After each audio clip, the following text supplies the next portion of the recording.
Greetings. You're listening to Rebels Remembered, featuring Caitlin DeFord and Kelsey DeFord. Greetings, travelers across the galaxy. I am Kelsey. I am Caitlin. And this is Rebels Remembered. And today we are discussing Season 4, Episode 11 of Star Wars Rebels, entitled Dume. Dume originally aired on February 19th, 2018. This aired at the same time as the episode previously, which was Jedi Knight. Synopsis reads, reeling from a devastating loss, the Ghost rallies together to find new purpose and resolve. This was written by Dave Filoni and Christopher Yost, and directed by Sergio Paez. So in trivia for this episode, it was originally titled Ascension, Part 2. So Part 1 and 2. I don't know if I... Yeah, Ascension I think the last episode, they originally were going to title it Ascension Part 1. Oh, okay. Yeah. An early iteration of Zeb's repeated punches of Rook, he was saying, "I've had enough of you." This was a nod to Kirk besting a Klingon in Star Trek 3. Raising Star Trek into Star Wars. I didn't catch that. But I decided to go with, I thought was the better choice for Kanan. Yeah, this is for Kanan, yeah. Rook looking back at Zeb through the binocular view is a reference to Rear Window by Alfred Hitchcock. And James Stewart looking through the binoculars. This is also the first appearance of Dume, the largest of the Loth Wolves. His name and forehead match Kanan's surname and shoulder armor. Which I don't know if the wolf is Kanan. That's where we can save that for later, but I still have questions about that. Yeah. So this episode is definitely an aftermath episode. We just lost Kanan. The Ghost Crew is dealing with it. I think I mentioned last episode that they're giving them time to grieve, but also the audience time to grieve. And I forgot that this episode immediately starts right after it happened. And you have these troopers coming up, probably because in Star Wars people want to speculate when people die. And I thought it was interesting, you had two troopers tell Price the security footage caught that Kanan Jarrus is no more. Basically confirming he's not coming back, he's officially dead. Yeah, I noticed that too. And Price, instead of, the fuel depot that fuels the factory, which is a huge blow to them, instead wants to throw a parade because they've killed Kanan. And I actually forgot about that moment, that whole beginning part of this episode. I had forgotten about her throwing the parade, but I do remember her getting in trouble for blowing up the depot. I remembered that scene with her and Thrawn over the little hologram of him. I will deal with you. The way his delivery of that was very, I don't think I've ever seen him, I mean, we have, because it's Thrawn, but that level of anger directed at someone, I feel like as we saw with Constantine and Scaris, it was more frustration. This was this was my baby, this was my project, and you messed it up badly. Yeah, I remember watching that part, and when he said, "I will deal with you when I return," I literally went, oof, out loud. I was like, ooh, you've screwed up, Karen. Karen? You can actually see the look on Price's face, oh, I think, yeah, I'm in trouble when he comes back. But yeah. Speaking of that scene, sorry, I'm just kind of going all around here. I thought it was also interesting that Thrawn tells everybody expect them to strike recklessly. Because of that they've lost Kanan, which Zeb and Sabine kind of do. I thought it was interesting. He knew how they were going to react to his death. But he also knew, let's exploit that. Yeah. Their emotions. Let's exploit that. If you're acting recklessly, like we talked about, I think, last couple of pods, was you're not really thinking clearly. Right. So you're more prone to making mistakes. As we see when Sabine and Zeb go after Rook. I'm like, that's not a good idea initially. Which, speaking of that, I completely forgot the dude could turn invisible. I did too. I was like, what is this? When that happened, I was like, I must have been completely asleep when I watched this episode, or I was just so in shock by Kanan dying that I just wasn't paying attention. I was like, what? Where'd he go? When could he do that? Me too, but I somehow remembered the part with Sabine spraying it with paint. I don't know how I remember that part, but yeah, that's a interesting device. Mm-hmm. I also think it's funny that Zeb was freaked out by him. Like he said, he had creepy eyes. The big guy's afraid, which we've seen that before, so they play it for humor with Zeb because he is so big, like physically, big dude. And so that's played for humor when he's like scared of things. Like there was like the spiders he was scared of and freaked out by. Mm-hmm. So I think that's again playing into that again. But yeah, that's really funny. Yeah, add some humor to this episode because it deals with some heavy things. Yes. Around losing Kanan and grief and how each...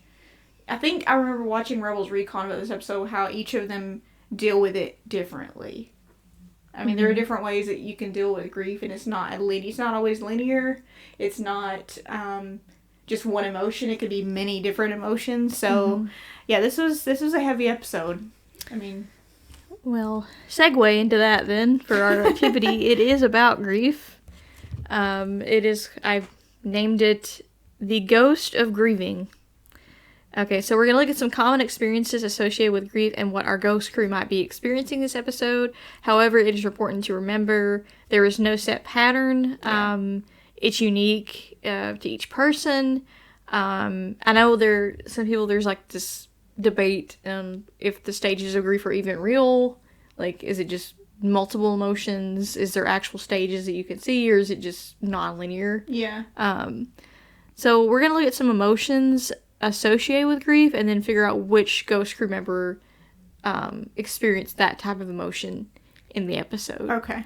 So the first, these emotions are kind of lumped together, is shock, numbness, denial, or disbelief. Shock, numbness, denial, or disbelief. I mean, I really think all of them were experiencing shock in this episode over what happened. I think so too. I mean, the shock is sort of the first thing that when you lose somebody, you're just very shocked by. But denial, I was getting some of that from Zeb. Yeah. Mm-hmm. When Ezra's like, he's like, "Where's Kanan?" And Ezra's like, "He's gone." And then Zeb's like, "Well," I think Zeb knew in his heart that he was dead, but he was like, "What do you mean captured? You mean, hoping for that something." Yeah. Which makes it worse for Ezra because he has to confront it and say it. No, he's not coming back. He's dead. Yeah. That was really sad scene. I love how they hugged. That was really sweet. Yeah, I thought that was really sweet.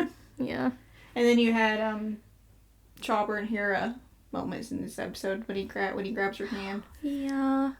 I like all the vocal performances in this episode are really stand out. Because I know, they're actors, so they're very good at their craft, but also, Freddy's not there anymore. I don't think he was physically present, No. after he, went out. And Right. then Dave was like, "Here's the rest of the pages," and he's like, "Okay, I see you. It's been fun."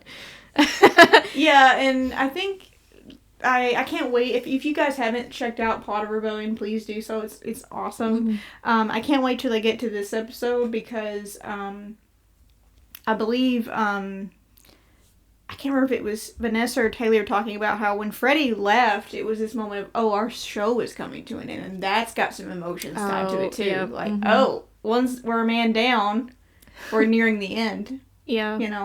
I'm sure that was part of playing it as well. This is also lumped together of emotions. Confusion, searching, or yearning. Confusion and searching is definitely Ezra. Mm-hmm. I mean, he says a line, I wrote it down here. I have no idea which way to go because he gets lost because something happens where he gets knocked unconscious or something. Before he gets knocked unconscious, he doesn't know where he's at physically. But I thought that line was interesting. You could apply that symbolically, you're actually lost. Yeah. Which also, plays into, I think there's another line he says where you didn't prepare me for this. Which is a line Kanan heard, possibly, in the beginning of Jedi Knight when he's sitting there. We actually hear that line, so that's one of the things we were talking about where we're like, he even heard or foresaw that Ezra was going to be grieving his death, which is really, really sad. Yeah. But yeah, definitely I feel like Kanan has been like Ezra's compass, Yeah. like his guidepost, his mentor. When he's not there, you know. Even Hera, I think for her, she's confused because guilt of one, but also like she says something like Kanan was the one who could find the answer in the most unexpected ways.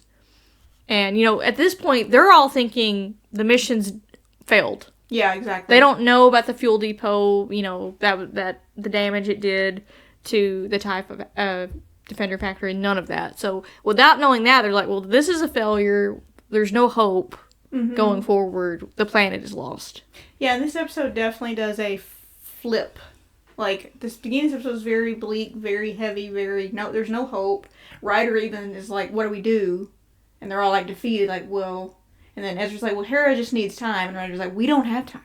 Like, I thought that line was interesting, too. Because, like, look, I know you lost a person, but we still need help. Like, and I think it's interesting that once they do figure out that, I think Sabine said Kanan completed the mission, the hope is back again. They kind of go through this journey of, like, despair and hopelessness to, by the end, they're all rallying together as a team again. Mm-hmm.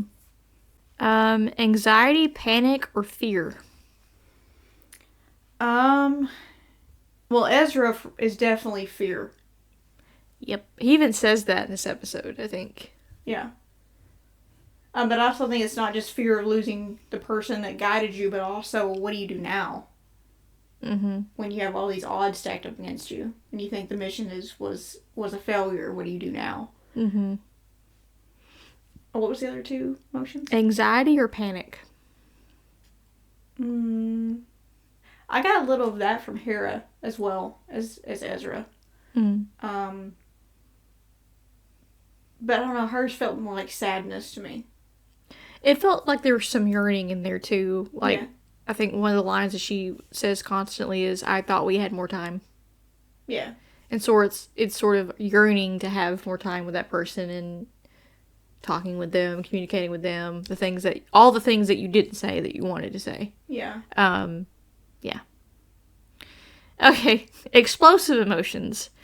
Anger, hate, resentment, or rage. Definitely Sabine.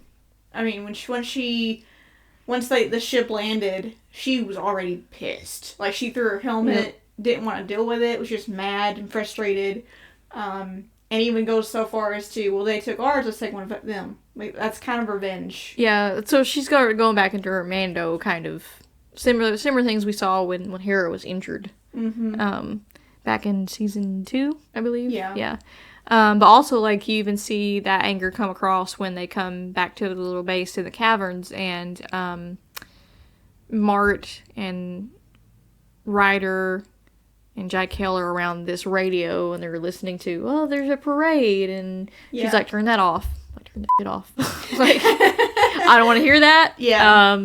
Because in a way, they are celebrating that they just killed a Jedi, even though they're trying to cover up the fact that that Price made a boo-boo.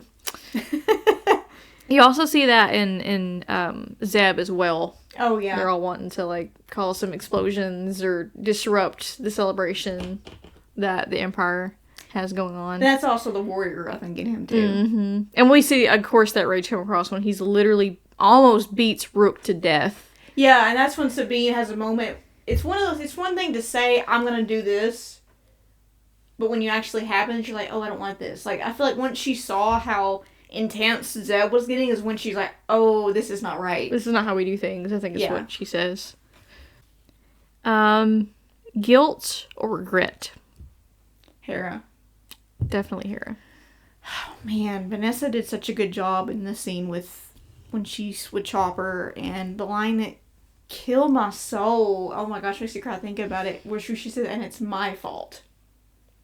Which I think, anytime you lose somebody, you have that moment of, I should have done, I could have done, why didn't I? All those questions, I think, she was asking herself. Mm-hmm. And it was not her fault. Mm-mm. Because now she's probably thinking, why did I get captured? If I hadn't got captured, Not even just that, even going further back to even getting involved to begin with, which to see Hera even questioning that is like, I think it's only one of the few, or the only time you see her completely broken to the point where she's like, there was no point in this. Yeah. Like, there's no point in fighting this empire because it led to him dying. These are impossible odds. There's no way we can win. So you really see a lot of that despair come out. But, like, also the guilt. Because she mentions back in references, I guess it's season 2 when they get involved. And I think she was referencing the conversation that Hera and Kanan had in the hallway. Oh, yeah. And he said, I lived through one war, I don't want to see another one. I saw what it did to everyone. Mm-hmm. So I feel like she was like, well, yeah, he tried to warn me, but I still got involved, and he ended up being killed as a result. Yeah. Yeah. You're right, it is one of the few times we see her questioning the rebellion. Was it worth it? Yeah. I think is the main thing. Was it worth it to, like, experience that kind of loss to someone that close to you, you know? Yeah. Sadness and depression. I think that's everybody. Everyone. Yeah. It's very sad. Relief or release? Mm. Do we even see any sort of, you know, acceptance or... I really feel like I said, once they realized that Kanan, his death was not in vain, it meant something. And it, you know, Sabine says he didn't just save us, he saved everybody. Because if they hadn't took out that factory, who knows what could have happened onto that planet and to everybody on Lothal. So only until then do they realize, yes, he's gone and it's sad, but he did what he had to, you know. And I think Sabine especially has that moment like, well, like when I said he didn't fail. You know, you kind of saw this kind of release of, okay, it's sad, but in hindsight, he's given us this opening that we need to move forward and, you know.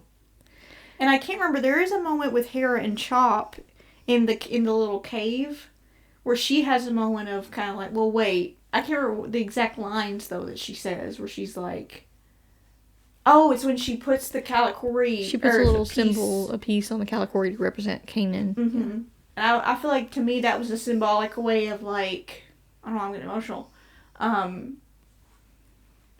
Remembering and also acknowledging that he meant something to you. Right. Which, that not saying that's acceptance, but that's definitely a piece of that. Mm-hmm. Recognizing and acknowledging that person that you lost meant something to you.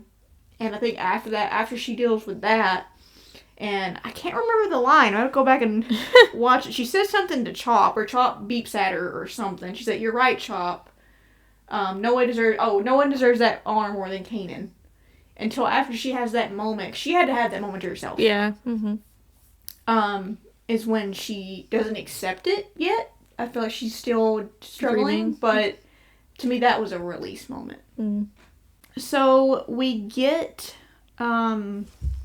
this little back and forth intercut scenes with Ezra and these wolves. Mm. Again, I'm still questioning if the big wolf is Kanan's spirit. I still have that question. I have no idea. Because he just had like the symbol and all that. What I have in my notes here is they said, restore the past and redeem the future. Which is kind of a lead-in to what their next mission is going to be with the Jedi Temple. Mm-hmm. So overall, what would you rate this episode? I'm going to give it... I wasn't bored. The pacing was a little slower, but it's because it's heavy. Like, yeah. Mm-hmm. I'm going to give it an 8. Which is odd because I gave the other one less. I think I gave the other one a 7.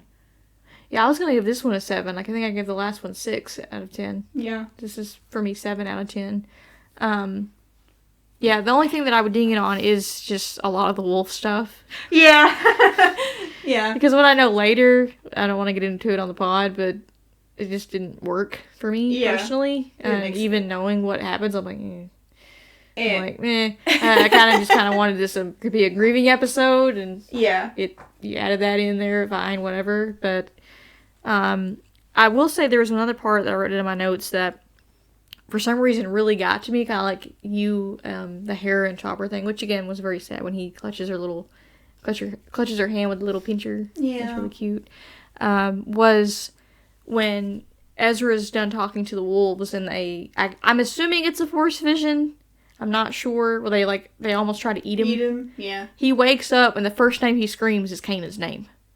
Oh, yeah, I forgot about that. And for some reason, I don't know if it was Taylor's delivery of that, I was just like, that is really sad. Yeah, that's heartbreaking. Because that goes back to, like, you're searching for help, and Kanan's not there. Yeah. So you're going to have to move forward and learn how to, Yeah, that was move forward on your own. Yeah. That was really sad. I think it's interesting with going back with the wolves when he immediately went to running. I haven't seen this episode probably since it aired. Yeah. I went, really, Ezra? You're going back to fear? Yeah. How quickly he regressed back to just being afraid. And I'm like, so I thought it was funny when he said, "Yes, I am afraid." I was like, okay. Well, at least you acknowledge it, right? You admitted it to not yourself. wanting to talk about it. Yeah. And even the wolf is like, "You ran," which is what I was saying in the moment. I was like, "What are you running for?" I mean, yeah, they're creepy, but like.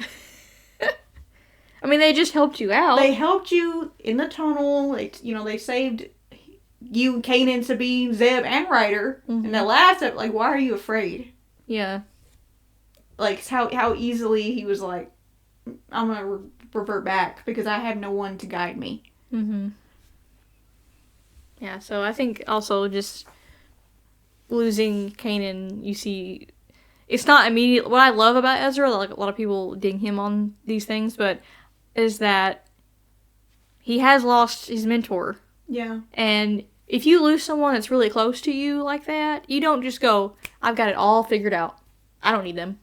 Nope, that's not how that works. Nope, you're going to struggle without having that person there to guide you. And you got to learn how to deal with your own, your own mess, basically. I really like the themes of grief because I feel like we don't have, I think I said this last episode, we don't have enough things immediately to talk about it. Because we live in such a culture now, sorry, I'm going to soapbox here, where it's always next episode, next episode, next episode. So when a main character dies in a show, you don't really care. You don't have that breather. Mm-hmm. It's like, oh, we'll just continue to the next episode. Yeah, I feel like I need to say the line that Sean Bean says in Lord of the Rings. Give them a moment for pity's sake. Exactly. Yes, Exactly. give them a breather and give them the moment. Especially if it's a character that you have, at this point, this is 2018? Gone through, 4 years with almost? Mm-hmm. You need that. Exactly. Overall, solid episode, though. Yeah, it's really good. I mean, it's so sad and heartbreaking to watch our ghost crew go through what they're going through, but, sometimes it can help somebody. Mm-hmm. Very validating, and I'm interested in seeing how they're going to get out of this. And, they have the Tide factory that's not currently in operation, but you still got this heavy Imperial presence that you're going to have to boot. Yeah. Somehow.